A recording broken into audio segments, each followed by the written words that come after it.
أعوذ بالله من الشيطان الرجيم. بسم الله الرحمن الرحيم. يا أيها المزمل قم الليل إلا قليلا نصفه أو انقص منه قليلا أو زد عليه ورتل القرآن ترتيلا إنا سنلقي عليك قولا ثقيلا إن ناشئة الليل هي أشد وطئا وأقوم قيلا إن لك في النهار سبحا طويلا واذكر اسم ربك وتبتل إليه تبتيلا رب المشرق والمغرب لا إله إلا هو فاتخذه وكيلا واصبر على ما يقولون واهجرهم هجرا جميلا وذرني والمكذبين أولي النعمة ومهلهم قليلا إن لدينا أنكالا وجحيما وطعاما ذا غصة وعذابا أليما يوم ترجف الأرض والجبال وكانت الجبال كثيبا مهيلا إنا أرسلنا إليكم رسولا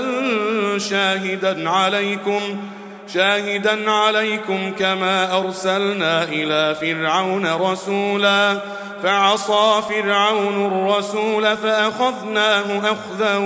وبيلا فكيف تتقون إن كفرتم يوما يجعل الولدان شيبا السماء منفطر به كان وعده مفعولا إن هذه تذكرة فمن شاء اتخذ إلى ربه سبيلا إن ربك يعلم أنك تقوم أدنى من ثلثي الليل ونصفه وثلثه وطائفة من الذين معك والله يقدر الليل والنهار علم أن لن تحصوه فتاب عليكم فاقرؤوا ما تيسر من القرآن علم أن سيكون منكم مرضى وآخرون يضربون في الأرض يبتغون من فضل الله وآخرون يقاتلون في سبيل الله فاقرؤوا ما تيسر منه وأقيموا الصلاة وآتوا الزكاة وأقرضوا الله قرضا حسنا وما تقدموا لأنفسكم من خير